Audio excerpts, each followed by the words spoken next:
ठीक है, illegal agreements भी होते वॉइड एग्रीमेंट्स ही हैं। ठीक है, बट अब समझो, सेट और सबसेट पढ़ा है आपने कभी मैथ्स में, सेट और सबसेट? ठीक है, तो मैं क्या ऐसे बोल सकता हूं, वॉइड एग्रीमेंट्स और ये हो गए इलीगल एग्रीमेंट्स। ठीक है सर, इलीगल एग्रीमेंट जैसे मर्डर करने का एग्रीमेंट, किडनैपिंग करने का एग्रीमेंट, ये सब मीटिंग करने का एग्रीमेंट। ठीक है, ये जेल होगी इनके लिए। ठीक है, तो sir all illegal agreements are void agreements. सारे इलीगल एग्रीमेंट शुरुआत से गलत होते हैं, वॉइड एग्रीमेंट्स होते हैं, लॉ में एनफोर्स नहीं कराए जा सकते। M I right? M I right? नेतन रिवेरियो इतनी दूर जाके क्यों बैठ गया? कि सर नहीं आपकी सर। आपकी आवाज से चिढ़ हो रही है, दूर जाने दो मेरे को। ठीक है, ऑल नहीं नहीं इलीगल सर, वो लिखने का एग्रीमेंट्स। हो गया। सॉरी? सर वो लिखने का हो गया इसलिए। लिखने का हो गया। So all illegal agreements are void agreement. सारे इलीगल एग्रीमेंट शुरुआत से गलत होते हैं, नॉट एनफोर्सेबल बाय लॉ होते हैं। ये स्टेटमेंट सही है या नहीं? That all illegal agreements are definitely void agreements. समझ में आ गया? Yes sir. लेकिन इसका वाइस वर्सा सही है क्या? सोच के बताओ, इसका वाइस वर्सा सही है क्या, that all void agreements are illegal? सारे वॉइड एग्रीमेंट्स इलीगल होते हैं क्या? नहीं सर, कुछ एग्रीमेंट्स ऐसे भी होते हैं जो भले ही शुरुआत से गलत है, उनके लिए आपको जेल में नहीं डाला जाएगा। जैसे कि माइनर के साथ में आपने कोई एग्रीमेंट बना लिया, गलत है, शुरुआत से गलत है, लेकिन उसके लिए आपको जेल में नहीं डाला जाएगा, वो इलीगल नहीं है। तो एग्जाम में क्वेश्चन दो तरीके से आते हैं। एक तो इलीगल एग्रीमेंट्स और वॉइड एग्रीमेंट्स के बीच में डिफरेंस समझाओ, तो वो अपने को अभी करना है।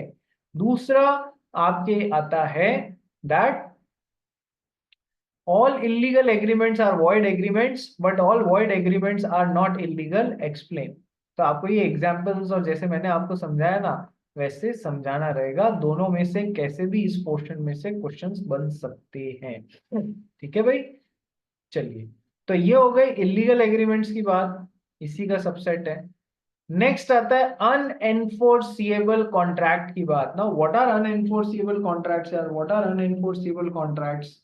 देखो, ये मैं आपको करा चुका हूं कि सर सब कुछ होता है इनमें, सब कुछ होता है, लेकिन एक टेक्निकल पॉइंट ऐसा अड़ जाता है कि अब आप इन्हें एनफोर्स नहीं करा सकते हो कोर्ट में। क्या? कि सर ऑफर भी होता है, एक्सेप्टेंस भी होता है, प्रॉमिस भी होता है, कंसिडरेशन भी होता है, एग्रीमेंट भी होता है।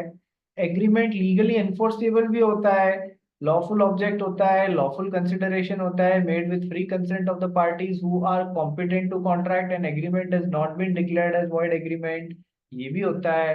पर सर एक टेक्निकल रिक्वायरमेंट कानून अलग से कुछ बोलता है, वो आपने पूरी नहीं की है, तो अब ये कोर्ट में एनफोर्स नहीं हो सकती। फॉर एग्जाम्पल, हमारा कानून बोलता है इमूवेबल प्रॉपर्टी को खरीदने और बेचने के लिए किसी पार्टी को यदि कॉन्ट्रैक्ट बनाना है तो पहली बात वो राइटिंग में ही होना चाहिए। दूसरी बात वो रजिस्टर्ड ही होना चाहिए, रजिस्टर्ड भी होना चाहिए, उस पर नेसेसरी स्टैंप ड्यूटी भी भरी हुई होनी चाहिए।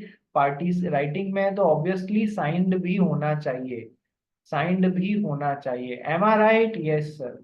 अब दो जनों ने यदि ओरल में कॉन्ट्रैक्ट बना लिया, सब कुछ था, ये जमीन खरीदने बेचने में सब कुछ था, लेकिन उसका अभी तक रजिस्ट्रेशन नहीं कराया, मान लो कोर्ट में, मतलब रजिस्ट्रार ऑफिस में जाके साइन नहीं किए वहां पर, तो सर यार वो अनएनफोर्सिएबल कॉन्ट्रैक्ट हो जाएगा, उसे अब आप कोर्ट में एनफोर्स नहीं करा पाओगे, अनएनफोर्सिएबल कॉन्ट्रैक्ट हो जाएगा। Am I right? Yes sir.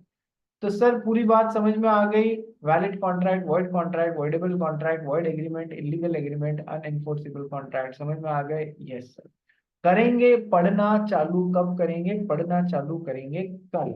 अभी क्या करेंगे अपन, जो मैथ्स वाला जो अपना चैनल ज्वाइन करवाना है मुझे आपको, वो मैं अभी जो 10 मिनट बचे हैं उनमें मैं मैथ्स वाला चैनल सब लोगों को ज्वाइन कराऊंगा, ताकि अपन आगे बढ़ सकें। ठीक है, तो आप लोगों का अब एक काम है। क्या काम है?